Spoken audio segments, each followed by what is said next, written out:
ભારતીય જનતા પાર્ટીની આજે 23 બેઠકો બિનહરીફ જાહેર કરવામાં આવે છે. તમામ બિનહરીફ અમારા ચૂંટાયેલા સભ્યોની હાજરી છે. બધાને હું અભિનંદન પાઠવું છું. સાથોસાથ ગોંડલની પ્રજાનો પણ આભાર માનું છું. આજે તો મને એવું લાગે છે કોંગ્રેસના મિત્રોનો પણ હું આભાર માનું છું કે કોંગ્રેસના મિત્રોએ ગોંડલની શાંતિ અને વિકાસને ધ્યાનમાં રાખીને જે રીતે અમને સહકાર આપ્યો, જે રીતે એમને ફોર્મ દાખલ કર્યા, પછી તેને સાચી વાત સમજાણી, બધા લોકો મને સામૂહિક મળવા આવ્યા, બધા લોકોએ મને એક વાત કરી કે ગામની અંદર ખૂબ સારા કામ થાય છે. કોંગ્રેસના મિત્રોની વાત કરું છું. ગામની અંદર ખૂબ શાંતિ છે, એને ધ્યાનમાં રાખીને અમારે તમને સહકાર આપવો છે અને અમારે આ ઉમેદવારી પત્રમાંથી હટી જવું છે.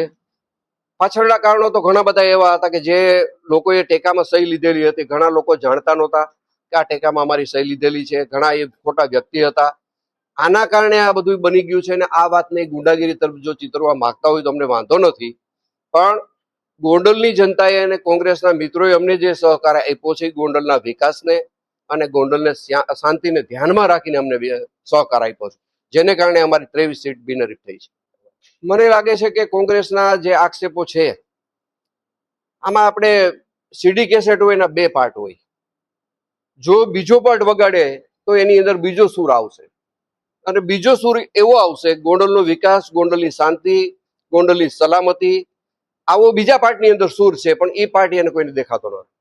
મને વાંધો નથી કે પોતે આ જ ગામના વતની છે, આ ગામમાં મોટા થયા છે અને પોતાનું વતન છે અને આ ગામને બદનામ કરે છે, મને કોઈ જાતનો વાંધો નથી, પણ આ વાત પ્રજાને બિલકુલ સ્વીકાર્ય નથી. તમે મને આ પ્રશ્ન પૂછ્યો એના વિશેષ જવાબની અંદર હું જણાવું છું કે જે રીતે છેલ્લા 2 વર્ષથી ગોંડલને મિર્ઝાપુર બનાવવામાં આવ્યું, છેલ્લા 2 વર્ષથી મીડિયાની અંદર એક જ વાત આવી, ગોંડલ ગુંડાગીરી છે, ગોંડલ મિર્ઝાપુર છે, ગોંડલમાં કોઈની સલામતી નથી. આના કારણે જે બચેલી સીટો છે, જે સીટના ઉમેદવાર અમારા પ્રજા વચ્ચે મત લેવા જાય છે, એને આના આક્રોશથી, ગુંડાગીરીના આક્રોશથી, ખોટી ગુંડાગીરીના આક્રોશથી કે ગામને આખાને બદનામ કરીને મિર્ઝાપુર જેવી છાપ લગાડવાથી લોકોમાં આક્રોશ છે અને આ આક્રોશને લઈને ખોટી બદનામી ગામની ઉપર જે આવી છે એને લઈને ગામની જનતા આક્રોશ સાથે મતદાન કરવાની છે અને ભારતીય જનતા પાર્ટી સામૂહિક એક તરફી મતદાન કરીને મારા તમામ ઉમેદવારોનો વિજય થવાનો છે અને 44 ભારતીય જનતા પાર્ટીની સીટ આવવાની છે. કોંગ્રેસના ઉમેદવાર આમાં ક્યાં છે તમે મને બતાવો. કોઈ સીટ ઉપર એને પૂરા ઉમેદવાર મળ્યા નથી. ઉમેદવારની વાતો આપણે સાઈડમાં રાખીએ ભાઈ.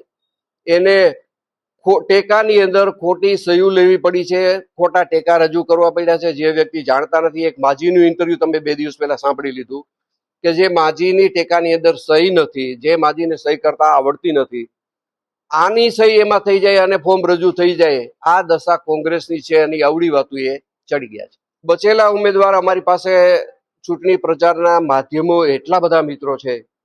તમે છેલ્લે આપણા ગામની અંદર આઇકોનિક રોડ તમે જોઈ લીધો, એક મોડેલ સ્વરૂપે રોડ આપણે બનાવવામાં આવ્યો છે. આશાપુરા રોડ ને અન્ય 4 રોડ હજી આ રીતના બનવાના છે. ગોંડલ ગામને વિકાસથી, ગોંડલ ગામને પાણીથી, ગોંડલ ગામ વીજળીથી, તમામ રીતે સુવિધાથી ગોંડલ ગામને પૂરી શાંતિ છે અને ગોંડલ ગામ પૂરેપૂરું સંતુષ્ટ છે. અમે કોઈ મુદ્દો લઈને પ્રજા વચ્ચે જવા નથી માંગતા. માત્ર ને માત્ર વિકાસ અને શાંતિનો આ 2 મુદ્દો લઈને અમારા ઉમેદવારો લોકો વચ્ચે જવાના છે.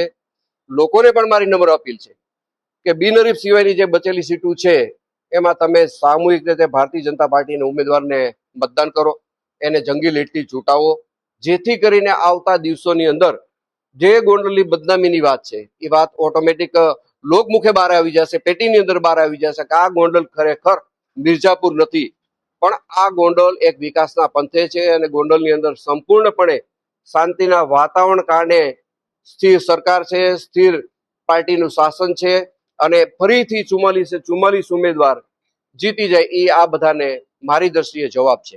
વિકાસના કામને લગતી જો હું તમને વાત કરું તો ભારતીય જનતા પાર્ટીની સરકારનો પણ હું આ તકે આભાર માનું છું કે ભારતીય જનતા પાર્ટીની સરકાર વિકાસના નામે કામે કોઈ જગ્યાએ ક્યાંય આનાકાની કરતી નથી. વિકાસમાં અમને ખૂબ ઘણા બધા રૂપિયા આપે છે.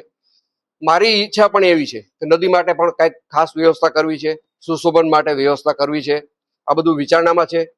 સ્પોર્ટ્સ માટે પણ ખાસ વ્યવસ્થા કરવી છે, આવું પણ વિચારણામાં છે, લોકોની માગણી પણ છે. એટલે 2-3 વસ્તુ નહીં પણ 4-5 વસ્તુ મારા ધ્યાનની અંદર છે. આવતી બોડીમાં આવતી બોડીમાં આ તમામ કામ કરવાની મારી ઈચ્છા છે ને એમાં સરકાર મને સહકાર આપશે. ઇન્ડોર સ્ટેડિયમનું કામ તો આપણે આશાપુરા ચાલુ છે. આશાપુરા પણ એક ફરવાલાયક ખૂબ સુંદર મજાનું સ્થળ થવાનું છે, જઈ રહ્યું છે. એ પણ આપણે ટૂંક સમયની અંદર ખુલ્લું મૂકવાના છીએ અને સરકાર અમને દરેક જગ્યાએ સહકાર આપે છે. News updates